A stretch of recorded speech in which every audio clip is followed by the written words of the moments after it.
Hello and welcome, everybody. This is the REI Rocks Review. We're joined today with Yasmeen and Elaywan, but Angel, it's I know that you had a rough night last night with all sorts of round the house stuff, but I'll let you start off. How you doing today, Angel? I'm doing all right. I'll make it. Besides, the Awesome. washing machine works now. Exactly. So, washing machine repair person can be added to Angel's list of skills. But this is the REI Rocks Review, where we review summit presentations. I don't want to say too much about it because this is Angel's little bit that she takes care of. So, Angel, what exactly are we doing here? And I'm not as confused as that sounds. Okay. So if you've been to conferences, you've been to summits, sometimes you're sitting in them, you're listening, and every single sentence sounds like absolute gold. And in all of that, you have a really hard time finding the actionable steps because it all sounds amazing to you. And while it is all amazing, what we do during these sessions is we go through them and we help you pick out the important stuff, the actionable steps, so that as you learn how to do this, it becomes easier to go to those conferences and those summits and take away the actionable steps. And sure, everything is gold, but you're actually going to be able to leave with things that you can do to actually step up your business. I absolutely love it, and that brings us to Jason. Jason, he's a PhD in chemical engineering, big brain, all that kind of stuff. So he and we have this habit of we watch our videos at 2x speed. So in the REI Rocks Review, when we review the presentation, we do it at 1.5 times speed. But even though Jason doesn't seem like a speed demon, it's between his ears where it's all going. How are you doing today? How's everything between your ears, Jason? It's pretty good there between my ears. Oh, you're super duper quiet, and I'm not sure why. It's Let's see if pretty that good makes it. there between my ears. Does that help any? It helped a little, but it's you'll have to mess with that. But that brings us to Yasmeen. Yasmeen, how are you doing today? I'm good. How are you? Fantastic. It's great to see you. It's we used to hang out super duper often, so it's been a little while since the last time, but I'm really excited. So I don't know, Angel, Yasmeen, who wants to talk about the presentation from this last summit that we're going to review? Oh, but you're muted, Angel. I was like, I can talk a little bit about it. We just kind of talked about like the journey and some of the things that have made getting into this business a little bit different. Not everybody comes from a collegiate athlete background. They don't have that discipline. They grow into it as they become an adult.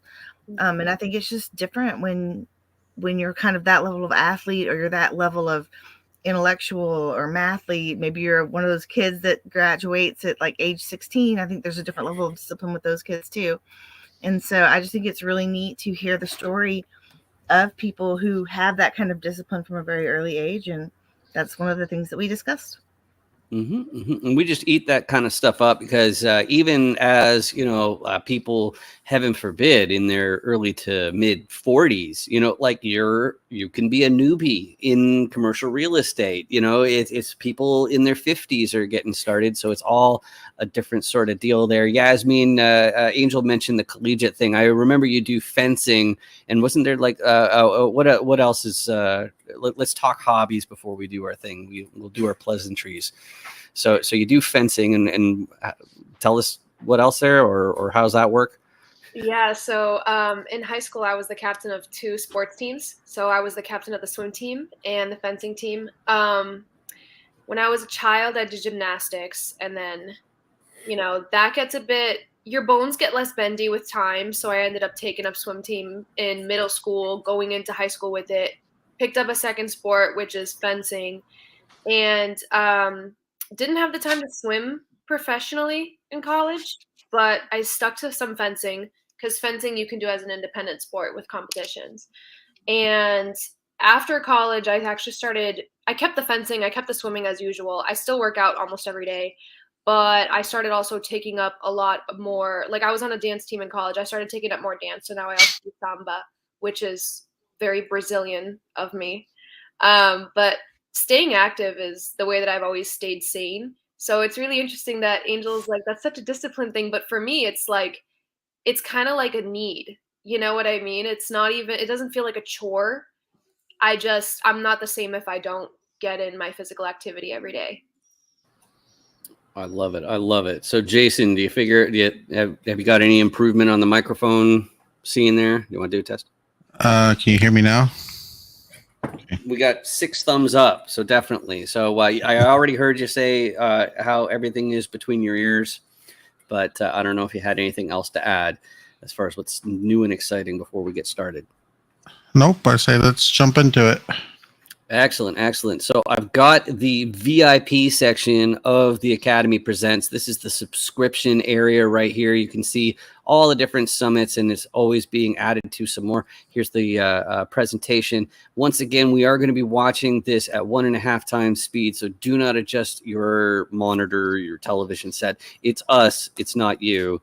Let's get started with Yasmeen. Here we go. Hey guys, it's Angel, and we're here with the Academy Presents Real Estate Investing Rock Spring Summit. And I hope you are having an amazing time. I hope you're getting all of the information and all of the education that you're looking for. And we're going to continue on with these presentations. I have my friend Yasmeen here, and she's going to tell us a little bit about getting into the space and real estate versus some other various investment vehicles. And we'll just kind of see where the conversation takes us. Yasmeen, I'm going to let you take over and tell us a little bit about your background, and then we'll get going from there.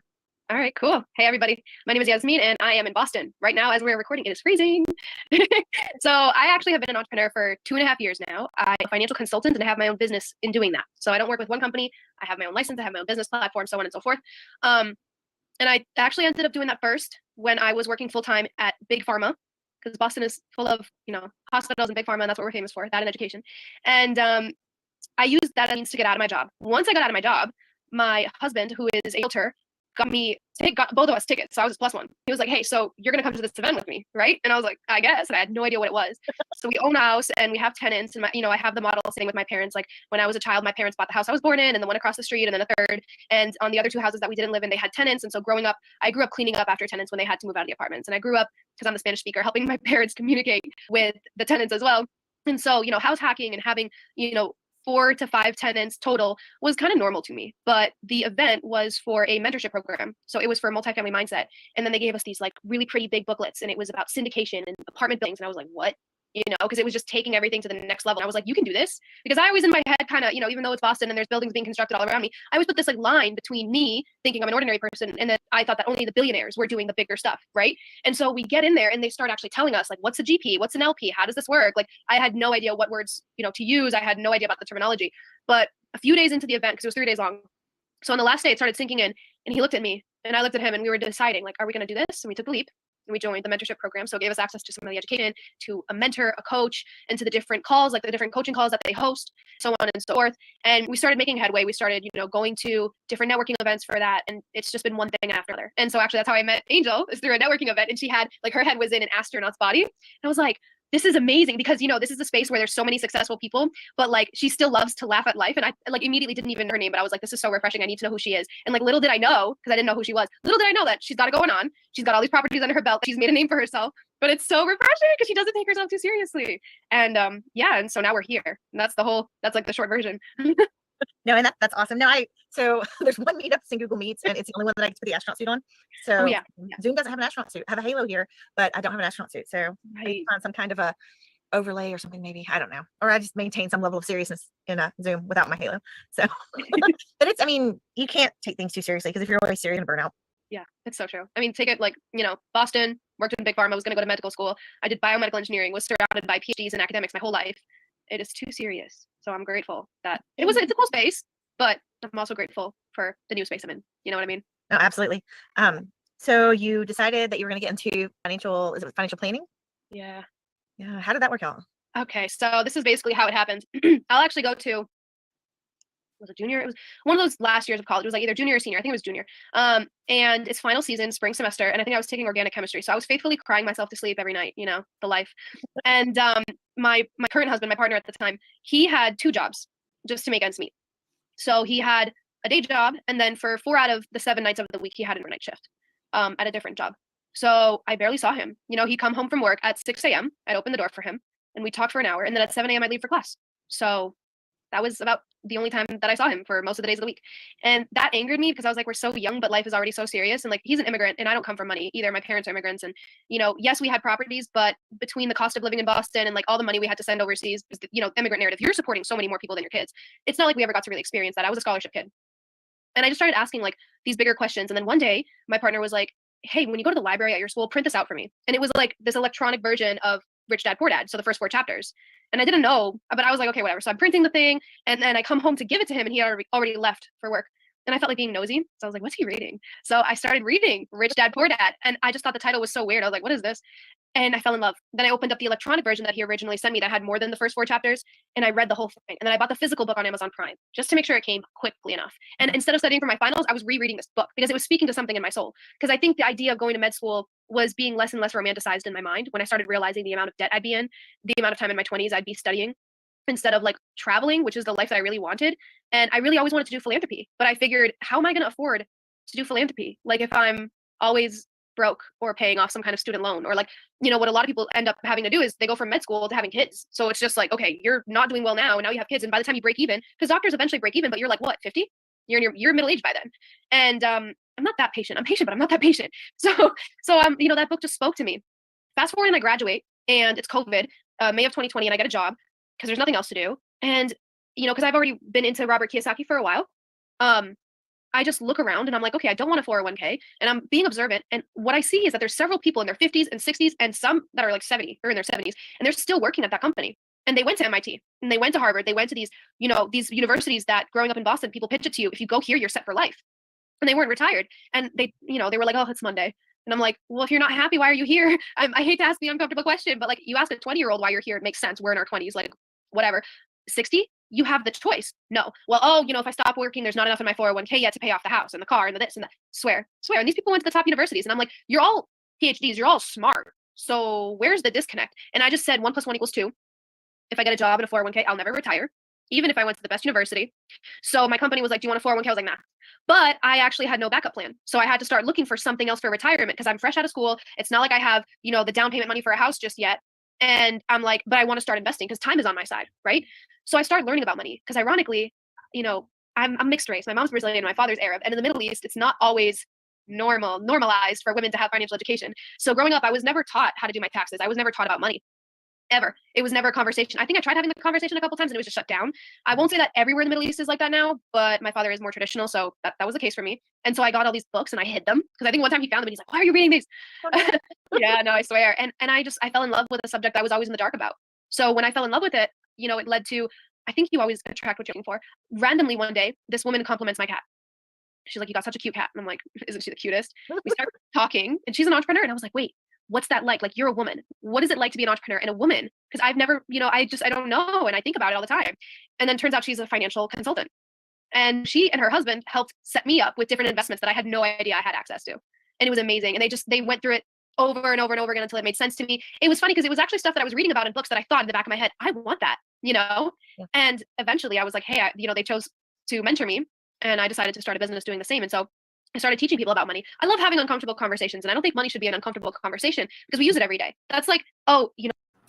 That is a great point about money, about how people don't talk about it, and you know, people get embarrassed when something like that comes up. But not me personally. Me personally, I've learned that what do they say? Closed mouths don't eat, I think is the saying.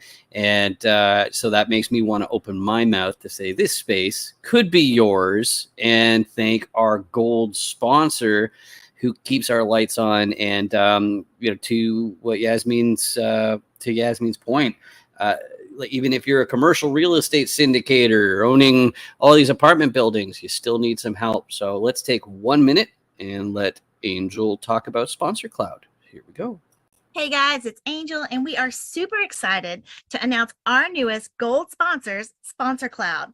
If you're wondering what Sponsor Cloud is the one-stop shop for sponsors to automate, to delegate, to execute every aspect of their syndication projects, from affordable PPM generation to investor relationship management to fund administration and compliance, exclusive capital raising networking events, plus For the REI Rocks community, they're going to offer free migration and customer success services when switching from another provider.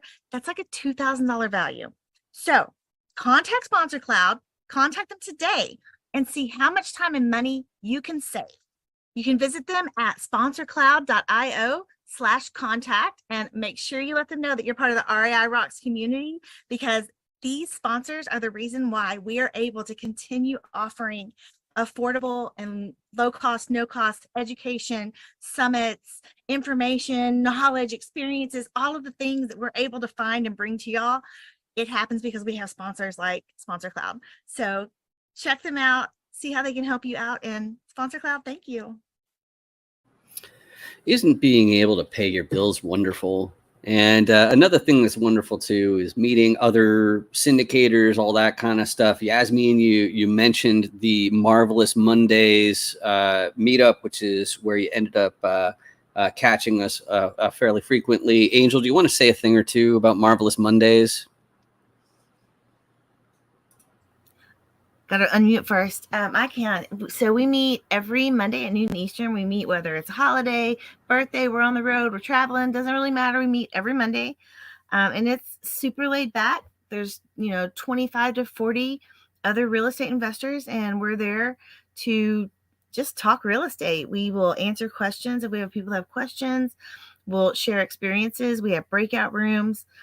Sometimes we just, if it's a big enough topic, we just kind of stay in the big room and we all discuss it. And so it's just a lot of fun. I love the fact that we have that every Monday to come back to each week, and it's a great way to start your week.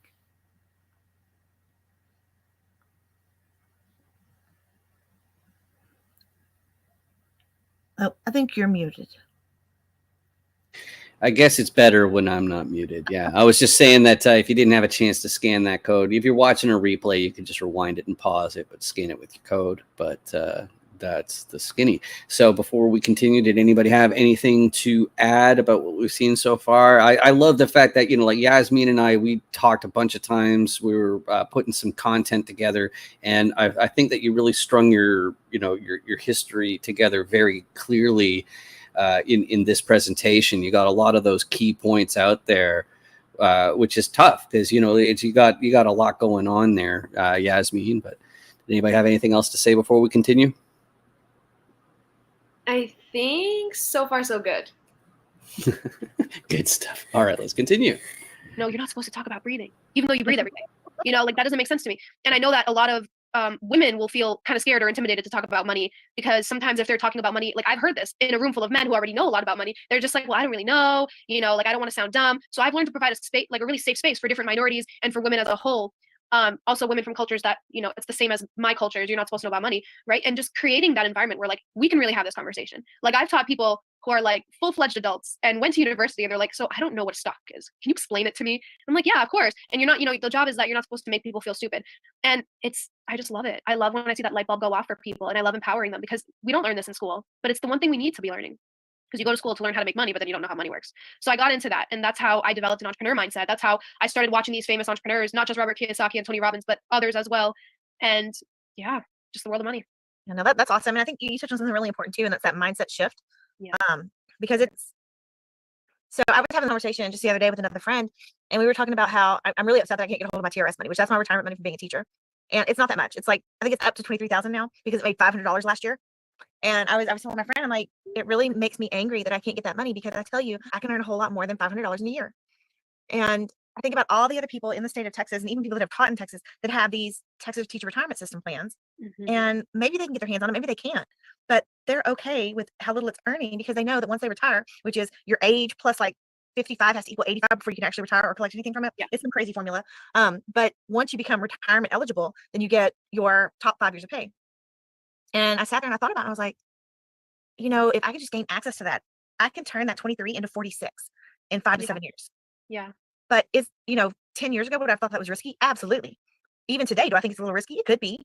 But I have a different set of knowledge behind me and a different education behind me, because yeah, I might lose a little bit if I make really, really, really foolish choices. Yeah. But if I stick to what I know, it should do substantially better than $500 a year. And so it's that confidence in yourself that you have now. Well, and it's been And it's really about risk mitigation, and a huge part of that is underwriting.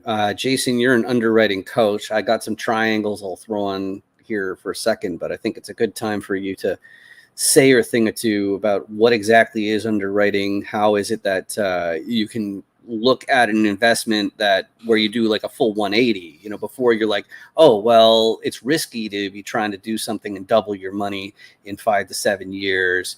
But you take into account all the things that can and quite possibly will go wrong, figure out where they are. What can you share about that, Jason? Well, it's almost impossible to take care of the things that may go wrong because there's always going to be something that you didn't plan for. But I do help you at least start to mitigate the risks and come up with a way to work around it when it does come up. So I do coach underwriting. I coach people on where to find the best information to make the assumptions for your model. And then I use my own proprietary model, which is also available if you don't want coaching. And then from that, we go into how to run your business plan from it. Because when you're projecting returns for your investors, you're using your original underwriting to get those returns. So why not use that to actually try and get the returns with your business plan? So, I love it. I love it. Go ahead. I was just going to say that I was going to throw up the link on there and the QR code so people can check it out. What was that, Jason? You don't need to throw up. You're not feeling very well today. Ba-da-bum. That's what you normally say to people who are amateur comedians. You say, don't quit your day job. That's about where I'd say on that one. But there you go. Good stuff. Did you have more to say on that, or are you ready to continue? I don't have anything more to say. I know Angel likes to talk about it a lot, though. So yeah, Angel does love to talk about it. I know that we're also time is money, all that. Okay, she unmuted. What you got, Angel? Oh, I was just unmuting, so I didn't forget to unmute later. Yeah. It's too funny. That's too funny. Well, anyway, so we're here every Friday at 11 a.m. Eastern. This is the REI Rocks Review, where we review these summit presentations, and we do it at 1.5 times speed. And that way you can learn how to consume and learn from pre-recorded content a whole lot faster. And the reason for that is because we offer all of these presentations for a very low fee. And I've pitched like 3 things in a row. So we're going to continue a little bit, and I'll tell you how to get access to the rest of this presentation and the other few hundred hours worth of content to get ahead in your commercial real estate business. Let's get started. Been from educating myself and just talking to other people in the space that are doing the same thing, and they're being very successful with it. And then we started passive investing and getting to actually see it and experience it. It's very different from what we experience in our single families in our residential, because in our residential, we're getting cash flow out of it. But with the multifamily and the bigger properties, when they sell or when they have a big capital event, you get a big chunk of change. And in residential, unless you're going to be selling a property and you've not been leveraging it too much, you're not going to have that same chunk of change. Now, you are going to have some level of appreciation, and that's going to build equity over time too. We were fortunate enough to be able to purchase a small portfolio, and we walked away from title with money in hand, like a lot of money, like $17,000. But those kinds of events, those don't happen every day. And so those are not necessarily the norm. But right. Yeah, the thing with the multifamily is you're going to have more of those capital events, and you're going to have those returns of bigger chunks of change, whether it's returns of capital, like the full amount that you put in, or even sometimes those cash flows are pretty substantial. When I was talking to Nicole Pendergrass earlier, we were talking about some of the untold truths association, and there are people that believe that they're going to have this big wad of cash every time they get a distribution, and the distributions aren't really that much different than if you had a single family home that you were renting with the 1% rule. Right. The big difference comes on the turns and on the capital events. So that's the biggest difference I've seen. But I will say that as you get involved in multifamily and they start having they're doing the rehabs and they're increasing the value of the complex, your net worth is going to skyrocket. Yeah. Now that can absolutely just be on paper. I'm maybe speaking from experience. You may not feel it at all in your checking account or savings account. But it looks really beautiful on paper. For some people, it's important. Yeah, no, it's we've liked it and we've learned a lot, and we really like doing this, or I really like doing this piece of it. I like sharing information and finding people that will share their experiences and their knowledge, because that's important to me. And that thing that goes back to being a teacher. I'll always have a teacher heart, and I'm always going to want to share information. And so this has been a Teachers way for have me. hearts of gold. Some, Yeah, no, teachers have hearts of gold. But you guys just don't get paid enough. I mean, that's the thing. I mean, I was making 50,000 a year. That's not chump change. Oh, in Boston, that's nothing. Because Yeah, of in the cost of Texas, living that's here. very nice. Yeah. But now I have friends in DFW making 70, 75, 80. Okay. So I mean, I would imagine in Boston they probably make more than 50 if I had guess. It depends. Because there's like Boston public schools, and then there's the schools that you take a test to get into, and those are funded more. And then, yeah, it just depends.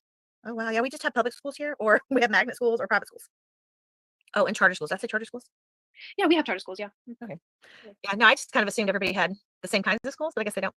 Well, we have like these 3 schools like in the city that you have to take a test to get into, and they're like Oh. one of the few places where it's like, hey, it's a public school, but you're getting like private school level education, and that's why you have to take a test. And I went to one of them. It's called Boston Latin School. It's like the first high school in the country, and I learned Latin, and I forgot all of it.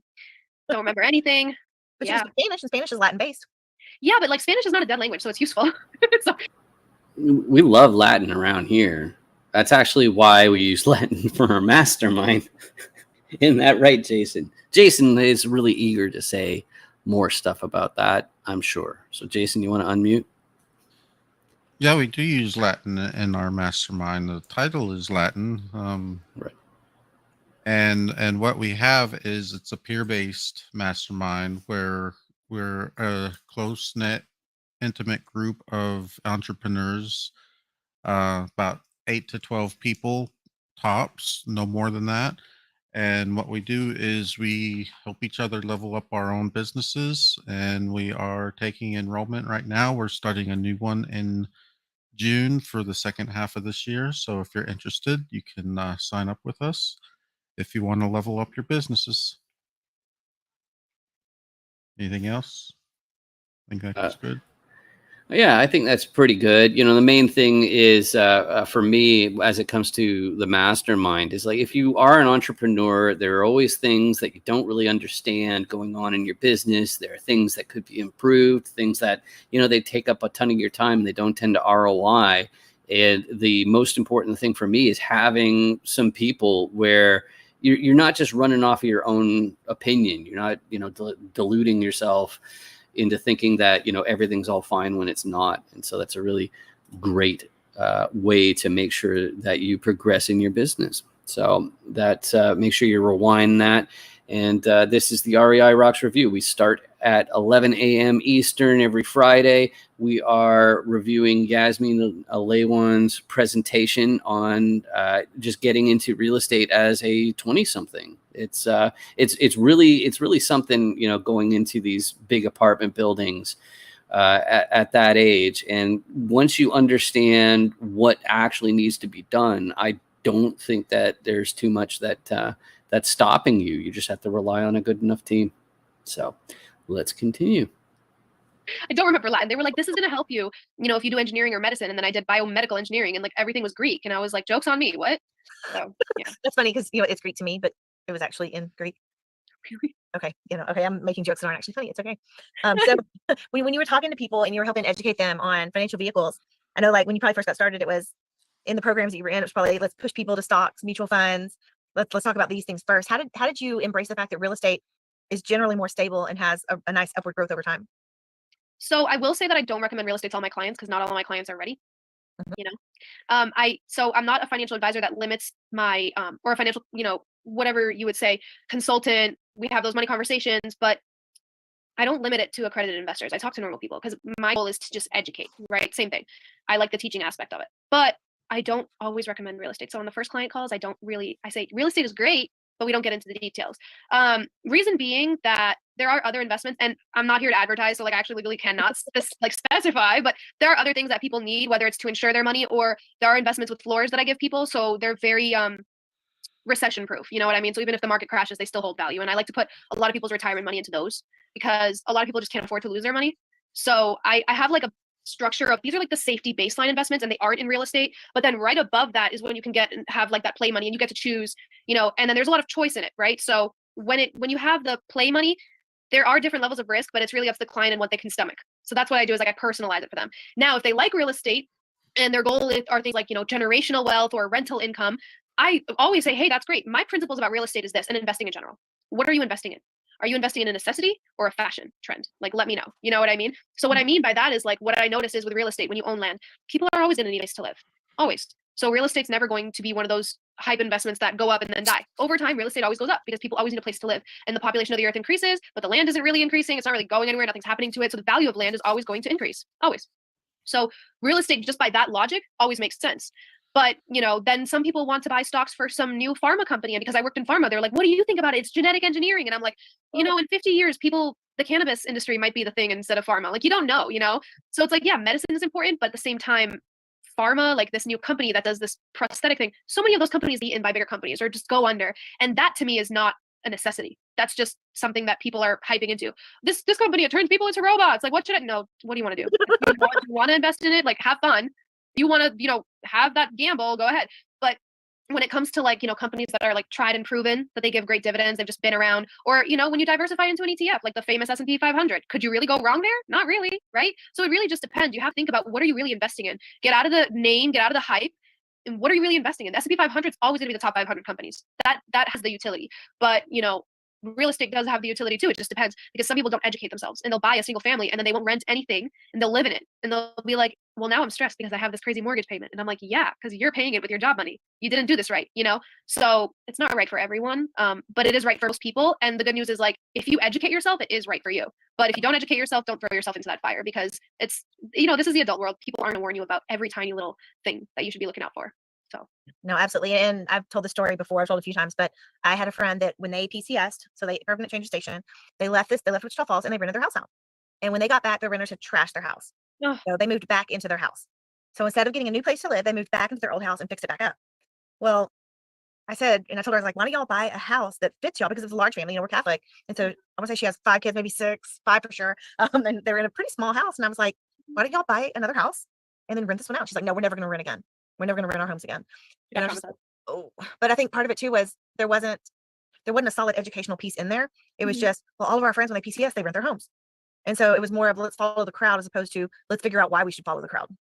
Yeah. So that educational piece is so, so important. And I tried to give her a little bit of advice, but I think when you get traumatized that way and you're not prepared for it, when you haven't seen anyone else go through that, it's harder to stomach. And it was her personal home. Yeah. So I think it's harder when you see your own home that you've made memories in, get, I guess, defaced like that. Yeah. I mean, I've sprayed for the bed bugs. Like, it's gross. You know what I mean? But so the way I grew up was like, my parents were the property managers. They were completely immersed and involved. And so from a child, I was too. Like, when I was old enough, I was always on refrigerator and kitchen duty. So whenever the tenants moved out, I had to clean the refrigerator and clean the kitchen. I'd find like things in there, and it was so gross.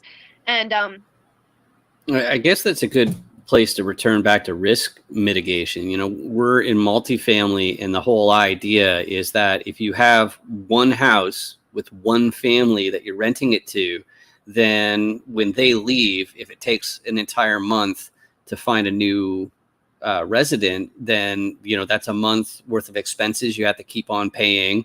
And, you know, it's so your profits can, you know, just get eaten up by something like that.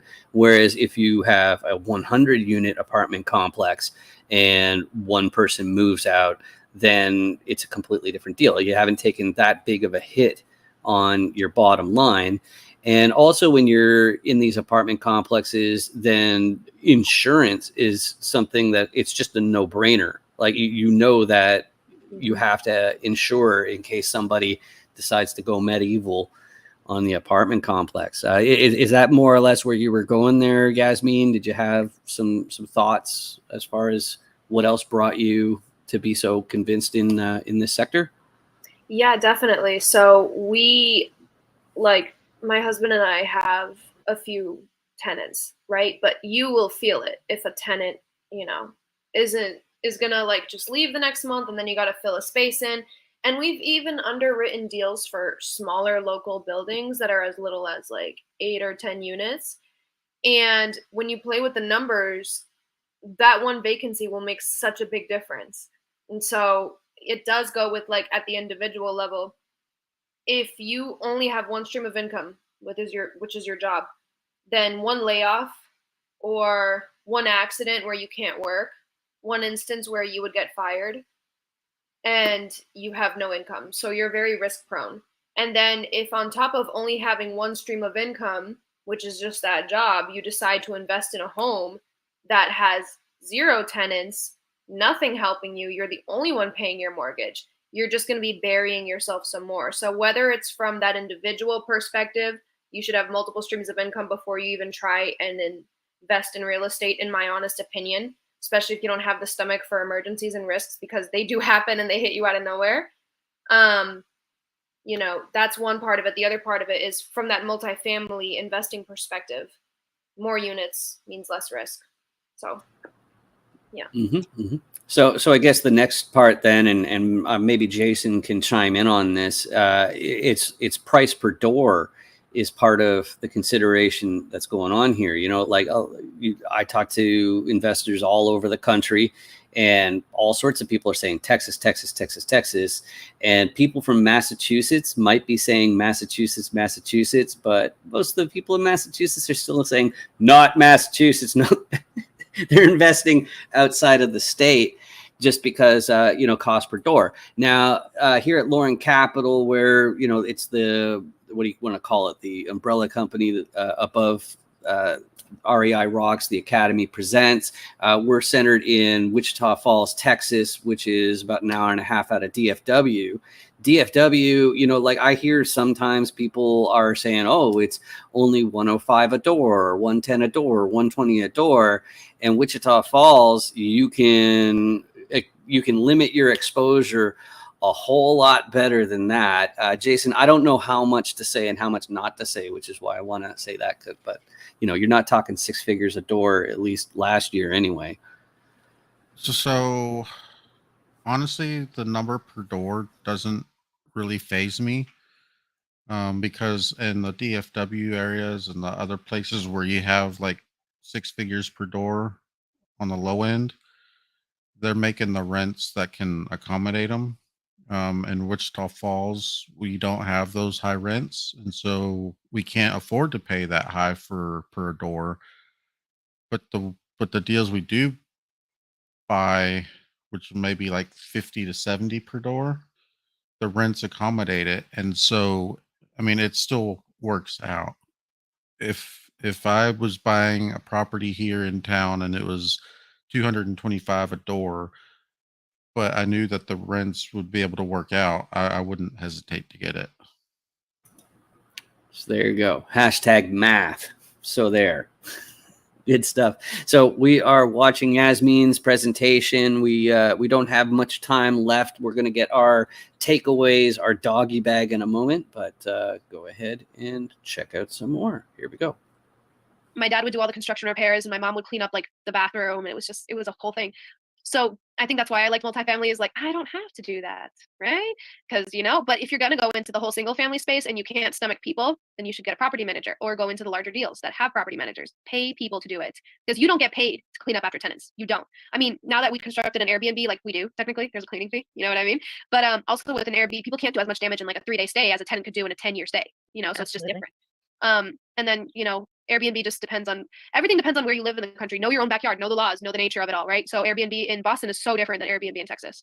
You guys can Airbnb the whole house. Really? I think you guys can. Probably, I don't know. I was setting up an Airbnb for a conference that we're going to soon, and I told the guy, he's a friend of ours, and I was like, this is only my second time staying in Airbnb. They're awesome. I love them. It's really pretty quick, because I was like, it'd be great if we could. Is there somebody that you trust that could be another set of eyes to hang out at your Airbnb with my kids? Like my 15-year-old takes care of the kids at the house, but that's in our hometown, and we're like just a little bit away. I'm a little concerned to be in like a town we've never been in with my 15-year-old running the thing all day long while we're at a conference. And he was like, my daughter's 22 and she doesn't have a job right now. She's not going to school. So it's like, oh, well, that's pretty awesome. So I think we actually have a babysitter too. There we go. Yeah, so I'm super excited. But it's Airbnbs are different. They're nice though. But it's like I said, like you were saying, it's harder to do a lot of damage. And I know I paid an extra fee like for insurance. I guess it's the third one we're gonna stay at, because we stayed at a friend of mine's place in Broken Bow, Oklahoma too. But we paid an extra like insurance fee because Anson is our son with profound special needs, and if he breaks something, I don't want to have to pay like for all of it. Right. Yeah. So we usually pay for an extra insurance. Do y'all do something like that with y'all's, or? Yeah, we have that option. And like we'll allow like really, really small pets, especially if it's, a necessity for the person.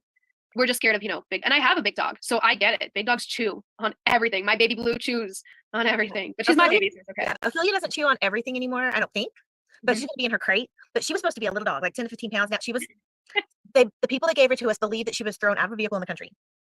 And so they took her to the vet. She had a little bit of a busted up hip, and the vet was like, "Oh, we're gonna give her all her shots. She's gonna be 10 to 15 pounds."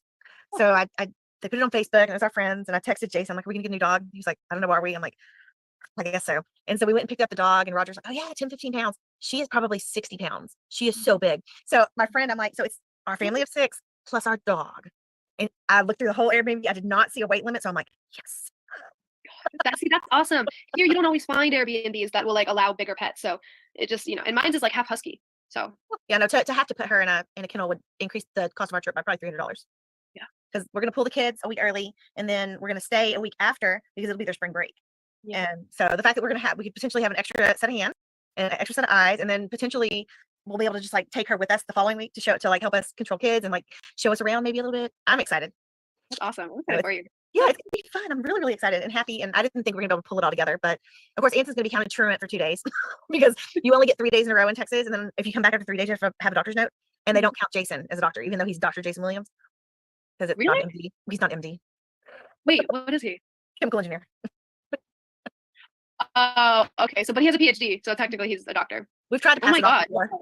before. He's so smart. That's like the hardest engineering, that and electrical. Like, wow, he's so smart. I barely survived a bachelor's. Are you kidding me? That's why he's so good at underwriting, I believe, because he understands all the numbers and can code it. And Genius. I barely made it. yeah. So when you were doing your Airbnb, like, do y'all clean them, or do you hire a cleaner to come in? Well, we've already had to manage that. So it's so there's the house that I was born in. There's the house across the street. It's the one across the street. And that's always been a 3-floor house, and apartment by floor. So it was 3 apartments originally. In the top apartment, we had to kick the tenants out because they trashed the place. We gutted it. We did really stressful construction from August until December, but it's so beautiful now. And then we had it like officially like, okay, registered, Airbnb.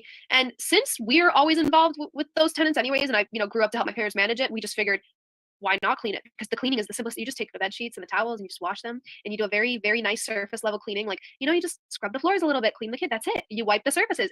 Like, there's no real mess made, and we're getting paid to do it. So it's pretty awesome.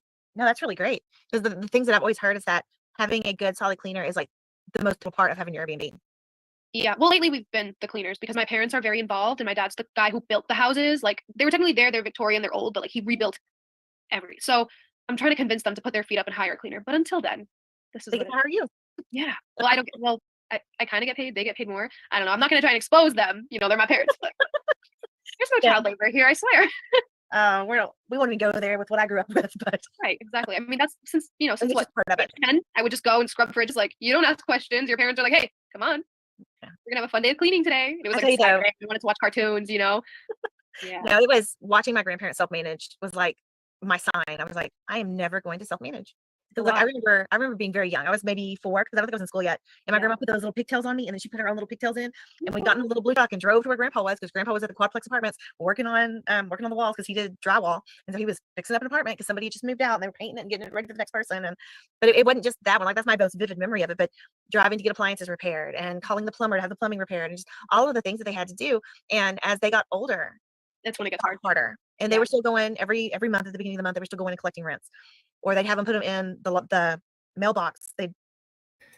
So as you can see, real estate is real work, and I know I'm a total tease, but we don't show the entire presentations. Instead, we say, hey, why don't you get a subscription? And Angel, do you want to tell us all, unmute and tell us all about the VIP subscription? Thank you for the reminder to unmute. No problem. Because I probably would have forgotten. But with our VIP subscription, you get access to all of the past summit content. And we're actually going to be doing our 8th one this September. So it is September 20th, 21st, and 22nd. Let me make sure. Yes. So 20th, 21st, and 22nd. And with that one, we will be pushing 450 hours of content that you get for less than $40 a month. So, and I say less than 40. Right now it's less than that. But as content grows, so does the price of storing it. So it'll be less than 40, but you'll have like 450 hours of content to peruse at your leisure. And if you're worried that it might be too much or too little as far as where you're at in your journey. It has grown with us. So it started pretty beginner, and now I'm not going to say it's not still beginner because we're still pretty new. At least it feels that way.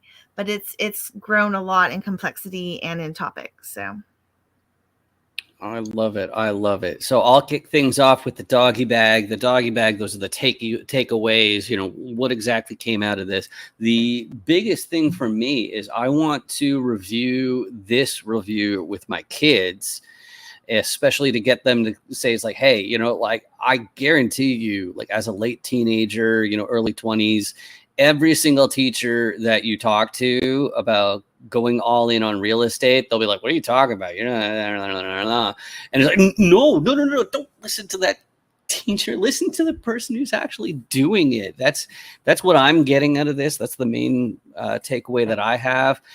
Who has something that they want to riff off of from that presentation?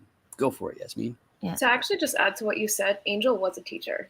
So if any teacher tells you like, don't do this, then they, you know, that's just one tiny little opinion. Whereas right here, there is someone who was a teacher and is now in the real estate investment space. And she just made that leap, made that jump and did it. And so if you want to learn about a field, I've actually been, because I'm expanding my business, so I've been mentoring more people and I've been telling people this. I'm going to do it from like a sports point of view, right? Because that's what made the most sense to me. Let's say you have two people to copy, person A, person B. Person A works out for 3 hours a day and, you know, eats fresh fruits and veggies. Person B never, ever, ever works out and only eats processed food. You're not going to copy person B, but expect person A's health or body. And then vice versa. You can't do all the work of person A and expect to, in 5 years, if you keep that up, even in 1 year, if you keep that up, have any of the health issues or the weight that person B would have, or the stiffness or how they feel, right? So if you want to learn about real estate, don't ask someone who doesn't do it. You know, if you want to know what it means to be an entrepreneur, don't ask someone who's not an entrepreneur, because they don't really have the experience to tell you. You know what I mean? It's kind of like you're asking a non-athlete to tell you how to structure a serious athletic, you know, regimen or workout session. It doesn't make sense. And so you want to apply that with everything that you do in life. Like maybe you have friends and you really love those friends, or you really love, you know, certain family members. Just because you love them doesn't mean that they always know what they're talking about. So don't let people in your circle, especially if you don't come from wealth, but you're trying to get there, don't let people in your circle discourage you. You know what I mean? Because if they haven't done it, if they don't have that experience, they don't really have a very solid opinion. Like their opinion is just kind of like from a far distance. It doesn't have anything to back it up. So. Yeah, we always have a saying, it's don't take advice from people who aren't where you want to be or haven't done what you want to do. Yeah, it's. I think if you surround yourself with the right kind of people and you're really careful about not diluting yourself, then I think that you can still definitely contribute. You know, you mentioned the teacher thing. You know, I started teaching when I was 16, and also I did it privately in Taiwan for years. And one of the other things that I think people don't really recognize is that the choice to be a teacher is kind of a choice against, do you want to call it capitalism, or at least, you know, like pursuit of great, vast wealth? You know, you don't become a teacher if that's where you really want to go. You're more interested in shaping society as it, you know, kind of, you know, improves and grows, I think. But it looks like Angel doesn't agree about that. No. What Well, I think about my father-in-law. He was a college professor and was building a pretty massive residential multifamily group there in Waco. Like what he amassed is equivalent to an apartment complex as far as units go. It was 60 or 70 units of residential multifamily. And he taught because it was his passion. He did real estate because that was where the money was. And right, so right. That's kind of, we kind of followed in some of that. It's hard when you're working for your dollars, but once you find a way to make even just a small number of those dollars work for you, and then that amount grows and grows, you hit that point where your job is your passion. It doesn't matter what you're doing, whether it's teaching or whatever, and then your wealth is coming from whatever else you're doing. And I mean, I think that honestly, and this is like going to be a really unpopular opinion, teaching pays the bills. Not all teachers go into it because they love it. It's because it pays the bills. And then they get kind of stuck. And that's one of those places where I want to help teachers because I want them to get financial wiggle room, which is why I want my teacher friends to get the subscription and learn about how to do real estate, because you can create your own wiggle room. And you may have gone into it for the passion in year 1, but by year 3 or 4, if you've got a sucky admin team, you're hating it and you have no options. Yeah, that's a very real opinion. Mm-hmm. Mm-hmm. So yeah, I thought Jason was going to pipe in for a second there, but yeah, I think the main thing is just when you are making even slightly more than you spend, then with those investment dollars, you should be making really intelligent decisions. And your 401k, more likely than not, is not it. You know, one thing we would like to focus on is how do we get people's money off of Wall Street and into something where there's more accountability, more reliability, you know, that sort of thing. But Jason, before we wrap things up, what are your takeaways? What are your thoughts? What do you want to share with everybody? I think in order to succeed in this space, you're never going to know everything. You have to have a mindset of continuing learning. I mean, we all do. And the subscription is probably the best and easiest way to do that. So, and also don't take advice from people who aren't where you're at or where you want to be. So, or where you want to be, or so. And that's whatever. I said it better before. Yeah, well, there you go. As long as we got the point. But this has been fantastic. Thank you for joining us today, Yasmeen. This has been the REI Rocks Review. We start every Friday at 11 a.m. Eastern, and we review these different topics. Jason mentioned again about the VIP subscription, so I'll throw that on there so you can pause it and scan it with your phone, all that kind of stuff. Right now, it's less than $20 a month. That is changing because everything's getting more expensive to host. But that's what's going on. That's all I got for today. So thank you very much for watching, everybody. See you next time. Okay.